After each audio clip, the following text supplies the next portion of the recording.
नमस्कार, आप देख रहे हैं एक्सप्रेस न्यूज भारत और मैं हूं आपके साथ पांचू और हमेशा की तरह वक्त हो गया है किसी बड़ी खबर पर चर्चा करने का।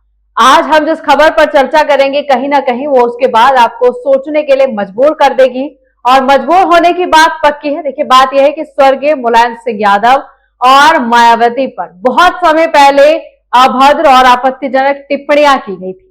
वो टिप्पणियां की जा चुकी थी, उन्हें बहुत समय हो गया है, लेकिन अब तक उनके ऊपर कोई कार्रवाई नहीं हुई। अब आप सभी सोच रहे होंगे कि ऐसा क्यों होता है। अगर इतने बड़े नेताओं के ऊपर अभद्र या फिर आपत्तिजनक टिप्पणी की जा रही है तो उस पर कार्यवाही क्यों नहीं हो रही है। जी हाँ, इन्हीं सवाल का जवाब भी हम लेंगे, लेकिन आगे और भी चीजें हम इसमें जरूर चर्चा करेंगे सब चीजों के बारे में कि अगर सत्ता में बैठे नेताओं के ऊपर अभद्र या फिर आपत्तिजनक टिप्पणी की जाती है तो वो मामला तुरंत तूल पकड़ लेता है, उसके बाद याचिका दायर कर दी जाती है, यानी कि कार्यवाही तत्काल हो जाती है। लेकिन इतने बड़े नेताओं के खिलाफ अगर कोई अभद्र या फिर आपत्तिजनक टिप्पणी कर रहा है तो उस पर कार्यवाही अब तक क्यों नहीं की गई है। और इस बात को एक अरसा गुजर चुका है। उसके बाद पूर्व आईपीएस रहे अमिताभ ठाकुर, उन्होंने पुलिस कमिश्नर को पत्र भी लिखा है। उन्होंने कहा है कि मैंने एफआईआर दर्ज की थी और आज मुझे आपको पत्र लिखना पड़ रहा है कि अगर इतने बड़े दिग्गज नेताओं के ऊपर, सम्मानित नेताओं के ऊपर अगर टिप्पणी की गई थी तो उन पर कार्रवाई क्यों नहीं हुई है। देखिए, अगर कार्रवाई इन चीजों पर नहीं हुई है तो समाज में भी उनका एक गलत प्रभाव पड़ता है और लोगों के बीच में एक ऐसा संदेश जाता है कि मानो ऐसा लगता हो कि राजनीतिक दबाव बनाया जा रहा होगा, क्योंकि ये नेता विपक्ष के नेता है। देखिए, सत्ता के नेता हो या फिर विपक्ष के नेता हो, ये बड़ी बात हो जाती है। अगर सत्ता के नेता के ऊपर कुछ चीजें हो रही हैं या फिर कुछ लोग कुछ बोल रहे हैं, खिलाफत कर रहे हैं, तो तत्काल मामला संज्ञान में आ जाता है। लेकिन अगर विपक्ष के नेता के ऊपर अगर कोई इस तरीके से टिप्पणी कर रहा है या फिर कोई खिलाफत कर रहा है तो मामले को तूल पकड़ने में बहुत समय लगता है और कभी कभी तो ऐसा होता है कि मामला दब जाता है, टिप्पणी नहीं होती। आज हमने इस मुद्दे को इसलिए उठाया है कि समाज में इसका गलत असर ना जाए। जिन पूर्व आईपीएस अमिताभ ठाकुर ने पुलिस कमिश्नर को पत्र लिखा है, उनसे हम बातचीत करेंगे और जानने का प्रयास करेंगे कि क्या राजनीतिक दबाव के कारण कार्रवाई नहीं की गई, समाज पर इसका क्या कुछ असर पड़ता है, और अगर आपने एफआईआर पत्र लिखा भी है तो कितनी अपेक्षा आप पुलिस प्रशासन से करते हैं कि अगर 2019 में कोई टिप्पणी की गई थी और 2025 चल रहा है, आप सोचकर देख सकते हैं एक बहुत लंबा समय गुजर चुका है लेकिन उन पर टिप्पणी नहीं हुई है। और इसका परिणाम अब ये निकला है कि सोशल मीडिया पर वो जमकर अब वायरल हो रही है, चीजें अब सामने आकर निकले, क्योंकि सोशल मीडिया आज के जमाने का एक ऐसा टूल बन चुका है कि अगर मान लीजिए कुछ भी होता है तो वो आपसे छिपा नहीं रहेगा। देश के, राज्य के, घर के हर कोने तक वो चीज जाएगी। और देखिए, इसका कभी सकारात्मक प्रभाव भी पड़ता है तो कभी नकारात्मक प्रभाव भी पड़ता है। लेकिन अगर इस मामले की बात करें तो सोशल मीडिया के थ्रू जिस तरीके से चीजें दिखाई जा रही हैं, जिस तरीके से चीजें सामने आ रही है, वो कहीं ना कहीं नेगेटिव इफेक्ट डाल रही है लोगों के मन में भी कि अगर इतने बड़े दिग्गज नेताओं के ऊपर अगर किसी ने ऐसी बात की है, बयान दिया है, तो फिर उस पर कार्रवाई क्यों नहीं हुई है। इन तमाम सवालों के साथ हमारे साथ जुड़ेंगे पूर्व अधिकारी अमिताभ ठाकुर। उनसे जानने का प्रयास करेंगे कि क्या कमी रही कि आपको पत्र लिखना पड़ा और कार्रवाई क्यों नहीं की गई। विगत दिनों पूर्व मुख्यमंत्री स्वर्गीय मुलायम सिंह यादव तथा जनवरी 2019 में पूर्व मुख्यमंत्री सुश्री मायावती के प्रति एक भाजपा नेत्री द्वारा स्पष्टतया आपत्तिजनक और आपराधिक टिप्पणियां किए जाने तथा तमाम लोगों द्वारा जानबूझकर इन्हें सोशल मीडिया पर लगातार सर्कुलेट किए जाने के संबंध में मैंने आज पुलिस कमिश्नर लखनऊ को धारा 174(4) बीएनएसएस के तहत प्रार्थना पत्र भेजकर एफआईआर दर्ज किए जाने की मांग की है। और इन तमाम सवालों के साथ हमारे साथ पूर्व आईपीएस अमिताभ ठाकुर जो जुड़ चुके हैं। सर, सबसे पहले तो बहुत स्वागत है आपका एक्सप्रेस न्यूज भारत में। नमस्ते। नमस्ते सर, सबसे पहले मैं आपसे पूछना चाहती हूँ और दर्शक भी जानना चाहते हैं, जो पूरा मामला हुआ है, जो इतने बड़े दिग्गज नेताओं के ऊपर टिप्पणी की गई है लेकिन अब तक उस पर कोई कार्रवाई नहीं हुई है, मैं चाहती हूँ कि आप दर्शकों के बीच में एक बार ये पूरा मामला विस्तार से बताइए कि क्या कुछ हुआ, क्यों नौबत पुलिस कमिश्नर को पत्र लिखने की आ गई। जी, ये प्रकरण है, इसका संदर्भ ये है कि उत्तर प्रदेश की 4 बार मुख्यमंत्री रही सुश्री मायावती जी, जो एक बहुत बड़े राजनीतिक पार्टी की राष्ट्रीय अध्यक्ष है एक लंबे समय से, और विभिन्न महत्वपूर्ण दायित्वों पर रही, उन पर वर्ष 2019 में जनवरी माह में तत्कालीन भारतीय जनता पार्टी की एक विधायिका थी और संभवतः अब वो सांसद है भारतीय जनता पार्टी से, तो उनके द्वारा उनके सुश्री मायावती के संदर्भ में अत्यंत ही आपत्तिजनक टिप्पणियां की गई।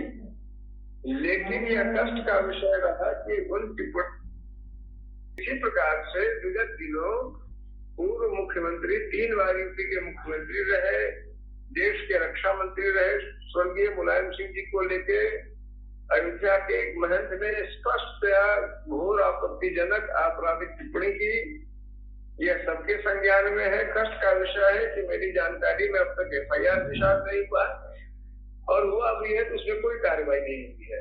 तो जाहिर सी बात है कि यह अपने आप में, यह स्थिति अपने आप में अत्यंत असंतोषजनक है, दुखद है, कष्टप्रद है।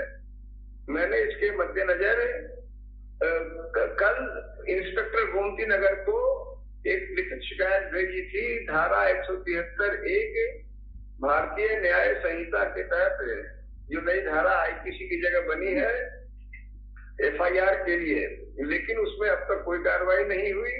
अब मैंने धारा 173(4) BNSS के तहत पुलिस कमिश्नर को पत्र लिखकर FIR दर्ज किए जाने की मांग की है।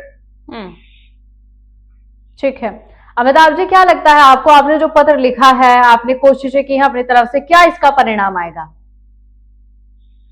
देखिए, परिणाम अभी तक अगर मैं कहूँ, आपने बहुत ही वाजिब और जायज सवाल किया है। अभी तक की जो मौजूदा सरकार की स्थितियां रही हैं, अगर मैं ये शब्द कह सकूं जो सामान्य रूप से रंग ढंग रहा है, उसमें ऐसी चीजों को लेके एक ये रहा है, मतलब नकारात्मक भावना रही है, कार्रवाइयां नहीं हुई है सामान्य रूप से, सामान्य तौर पे। तो इसमें इस मामले में भी इस बात की शंका, इस बात का भय तो है ही है कि उसको नजरअंदाज कर दें। और सबसे बड़ी बात यह है कि मौजूदा सरकार की जो वास्तव में बहुत दुखद स्थिति है कि यहाँ जो आप जो मुख्यमंत्री महोदय हैं, अक्सर मुख्यमंत्री महोदय को लेके अनुचित टिप्पणियां तमाम लोग करते हैं और वाजिब तौर पे उन टिप्पणियों को लेके प्रदेश की जो पुलिस है, यूपी पुलिस है, बहुत ही ढंग से कार्य आचरण करती है, उस पर तत्काल कार्रवाई करना चाहती है, करती है। उसको लेके हमें कोई ऐतराज नहीं है। तो होना भी चाहिए मुख्यमंत्री को कोई आदमी अनुचित शब्दों का प्रयोग करे, वो किसी प्रकार से वाजिब नहीं है, उचित नहीं है। लेकिन जरूरी ऐसी स्थिति आती है कि अगर विपक्षी दल का कोई नेता है जो कि मुख्यमंत्री महोदय से, श्री आदित्यनाथ से कोई कम हैसियत की, अगर मैं कहूँ तो मुख्यमंत्री जी बहुत बड़े हैसियत के नेता है, तो मुलायम सिंह जी और मायावती जी भी बड़ी हैसियत के नेता है और रहे हैं और रहेंगे। तो इनके जो मैं कहूँगा कि इनकी मान मर्यादा, इनकी प्रतिष्ठा का भी उत्तर प्रदेश पुलिस को संरक्षा करना उतना ही आवश्यक है, महत्वपूर्ण है, इतना मुलायम सिंह जी की जितना श्री आदित्यनाथ जी की। लेकिन कब का विषय है कि उत्तर प्रदेश पुलिस बिल्कुल 2 आंखों से चीजों को देखती है। जहां एक और मुख्यमंत्री महोदय के मामले में तत्परता के साथ और अति सक्रियता के साथ कार्रवाई की जा रही है, वहीं अन्य मामलों में पूरी तरह नजरअंदाज कर दिया जा रहा है। जो दुखद है, बहुत संभव है कि मेरे मामले को भी नजरअंदाज करने का प्रयास हो। ठीक है अमिताभ जी, इस मामले पर कार्रवाई न होना क्या इन बड़े नेताओं का, दिग्गज नेताओं का विपक्षी दलों से नाता होना हो सकता है? इसके अलावा कोई और कारण नहीं। कारण सिर्फ एकमात्र यही है और ये सरकार में यह चीज बार बार दिख रही है। जो कष्ट का विषय है कि यह सरकार सत्ता और विपक्ष को लेके, अब जैसे उदाहरण के लिए यदि विपक्ष का कोई आदमी कोई अनुचित शब्द का प्रयोग करते ही रहते हैं तो उस पर तत्काल FIR हर चीज हो जाती है, उसको बिल्कुल ही गंभीरता से लिया जाता है, तत्काल कार्रवाई से लेकर अंतिम कर दिया गया होना चाहिए, तो कोई इतराज नहीं। लेकिन अगर सत्ता पार्टी के व्यक्ति ने कोई तरह की टिप्पणी कर दी तो आप देख लेंगे और आप देख भी रही है, कोई आपके लिए भी नई और उसकी बात नहीं है, उस पर कोई कार्रवाई नहीं, उसको बिल्कुल दबा दिया, खत्म कर दिया। लेकिन अमिताभ जी, संविधान के तहत सबको बराबर सम्मान का हक होता है, तो फिर ये अगर अभी सत्ता जो हाल फिलहाल की राजनीति हम देख रहे हैं, इसमें इतना भेदभाव क्यों?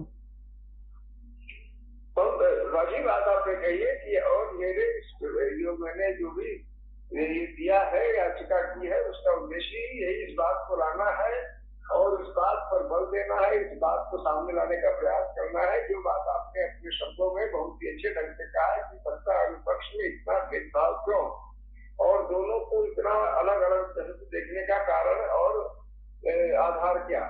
यही मेरा उद्देश्य है। आपने एक तरह से मेरे मुंह की बात एक बहुत ही वाजिब बात कही है और मुझे उम्मीद है, अंदर से कहीं न कहीं उम्मीद करूंगा, आशा करूंगा, वो जानने की इच्छा रखूंगा कि इस मामले में भेदभाव न हो और सम्यक आचरण हो। ठीक है अमिताभ जी, एक चीज और मैं आपसे पूछना चाहती हूँ, अब सोशल मीडिया के थ्रू चीजें सबके सामने भी आ रही हैं, क्या इसका समाज पर असर जाएगा? क्योंकि वो लोग भी कहीं ना कहीं अपने मन में एक इज्जत रखते हैं, क्योंकि बहुत दिग्गज बहुत बड़े नेता ये लोग रहे हैं, तो फिर समाज पर क्या असर जाएगा? क्योंकि कार्रवाई इतने बड़े मामले पर ना होना।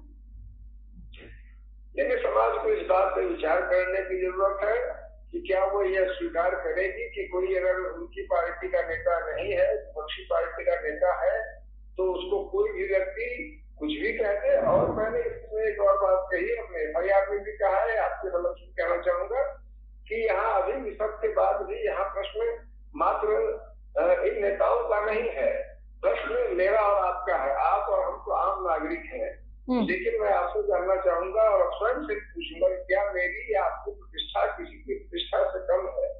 मेरी निगाह में हमारी और आपकी प्रतिष्ठा भी किसी की प्रतिष्ठा से किसी भी प्रकार से कम नहीं है। अब मैं आपको बताना चाहूंगा इसी संदर्भ में, ये मैं भुक्तभोगी हूँ कि मुझे एक व्यक्ति ने, जो भारतीय जनता पार्टी के समर्थक थे, उन्होंने खुलेआम सोशल मीडिया एक्स पे दोगला शब्द का प्रयोग किया, दोगला। मैंने उसको एफआईआर की मांग की, एफआईआर पे लिखा और वह भी लिखित रूप से जो है वहाँ की गोमती नगर पुलिस ने उसमें यह कहा कि आप सुन के आश्चर्य करेंगे कि हम नहीं समझ पा रहे हैं कि दोगला शब्द से कौन सा अपराध बन रहा है। हमने विधिक राय ली है और अगर विधिक राय मिल जाएगी तो हम कार्रवाई करेंगे। आज वह विधिक राय मांगे करीब 9 महीने हो गए हैं, न पुलिस को विधिक राय मिली, न एफआईआर हुआ। कोर्ट से भले आदेश हो गया, कोर्ट ने आदेश कर दिया है और उसमें एफआईआर हो रही है। ठीक है, है जो बहुत ही कष्टप्रद है। जनता के मन में ये भी सवाल उठ रहा है अमिताभ जी की, क्या राजनीतिक दबाव हो सकता है? क्योंकि जैसे आपने पहले भी हमें कई बातें बताई, तो राजनीतिक दबाव भी इसका कारण हो सकता है? इसके अलावा कोई और कारण नहीं है। 100% राजनीतिक दबाव है, 100% ये राजनीतिक दबाव का मामला है। निश्चित रूप से यह बहुत ही कष्टप्रद मामला है। मैं चाहूंगा, उम्मीद करूंगा कि मुख्यमंत्री महोदय इसका हस्तक्षेप करके इन स्थितियों को समाप्त करेंगे। मैंने एक पत्र में उनको लिखा है, उनसे अनुरोध किया है कि वो इस तरह के संदर्भों को देखें और सारे मामलों में समान तरह से हर व्यक्ति, यहाँ से एक आम जन के निष्ठा और अधिकार को उतना ही महत्व देने के निर्देश में किसी भी आईटी का, क्योंकि यहाँ व्यक्ति की समानता का प्रश्न है और कोई व्यक्ति किसी से कम नहीं है। ठीक है अमिताभ जी, आखिरी सवाल मेरा आपसे है कि क्या आपको अंतिम अपेक्षाएं हैं अब प्रशासन से या फिर सरकार से कि क्या कुछ अब होगा? देखिए, अगर शासन अपनी कार्रवाई नहीं करेगी, मैंने नियमानुसार जो संभव है वो मैंने कर दिया है। अगर वो नहीं करेगी तो मुझे मेरे पास एकमात्र विकल्प होगा कोर्ट जाना। मैं कोर्ट जाऊंगा क्योंकि वो मेरी जिम्मेदारी होगी, मेरा दायित्व होगा। ठीक है अमिताभ ठाकुर जी, आपका बहुत शुक्रिया हमारे साथ जुड़ने के लिए और दर्शकों को ये सटीक जानकारी देने के लिए।